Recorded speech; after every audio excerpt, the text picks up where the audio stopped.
Okay, so today we're going to go ahead and solve a conservation of energy problem involving non-conservative forces. So I encourage you to read this problem yourself, try it yourself, and then check back in on the video. Cool. So after you've done that, let's go ahead and follow our conservation of energy steps. So first thing is we draw a picture as we read the problem. Okay, so we have a 5, and I encourage you to try this part on your own and then check back into the video. Okay, so we have a 5 kilogram block, 5 meter high hill. So here's our good old hill.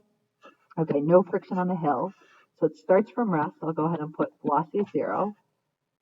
And then it goes across a 2 meter wide horizontal surface. So this surface right here is going to be 2 meters wide. And then it hits a horizontal spring. So then it runs into the spring, and I'll go ahead and draw the object here. And here's our good old spring. Okay, and the spring has a spring constant of 500 newtons per meter. Awesome. So the other end of the spring is anchored against the wall. So here's our wall. The ground under the spring is frictionless. Okay, so no friction here. So I'll put no friction. But the 2 meter wide surface is rough. The coefficient of kinetic friction of the box on the surface is 0.25. So I'll put mu k is 0.25.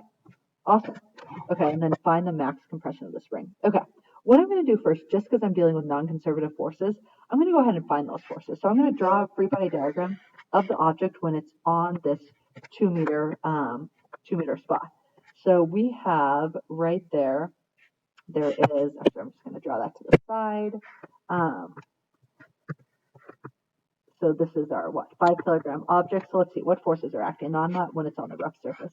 We have gravity pushing down on us, 50 newtons. The surface is pushing up, and since it's on a flat surface and no other vertical forces, normal force will be the same as force of gravity. So that's 50 newtons.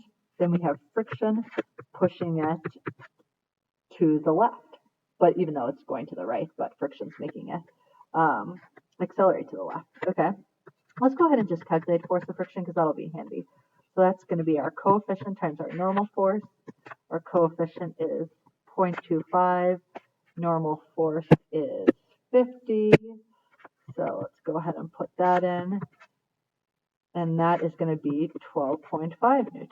Okay, cool. We'll come back to that. So now let's go ahead, take a reference point where the UG is 0. So I'm going to say ground level right here, UG, or the height is 0 right there. Now let's go ahead and look at two positions where I have some information or desire some information. Okay, so my first starting point is definitely going to be the highest point right here. So I'll call that point 1. So let's see, what do we have at point 1? It's some height above the ground, so I do have gravitational potential energy. It's not moving, so no kinetic energy. There's no spring it's attached to, so no spring potential energy. Just UG. Okay, let's go ahead and look at our other point.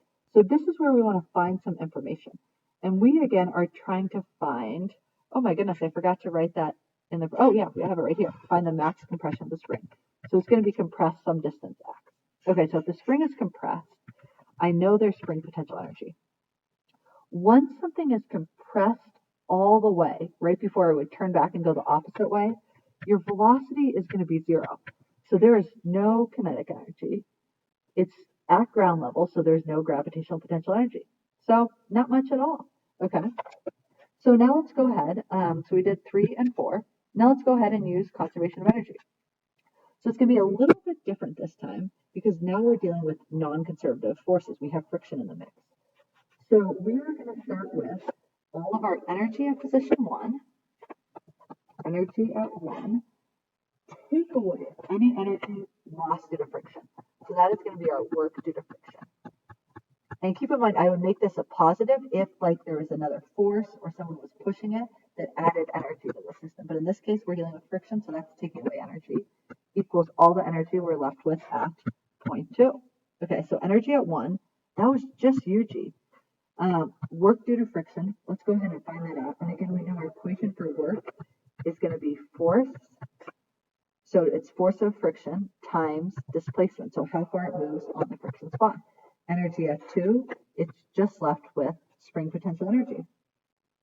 So let's see, we have UG is what? mgh minus force of friction. I calculated that to be 12.5 and it's over a 2-meter surface.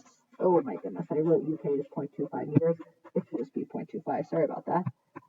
US, our equation for that is 1/2 kx squared. So let's go ahead and start to plug things in. So mass is what? 5. G is 10. H is 5. Take away, this is going to be what? 50 joules. So 50 joules are lost to friction. Our 1/2 K is 500. And then X we want to find. Cool. So let's go ahead and start to plug in some givens. So we have what? 5 times 10 times 50.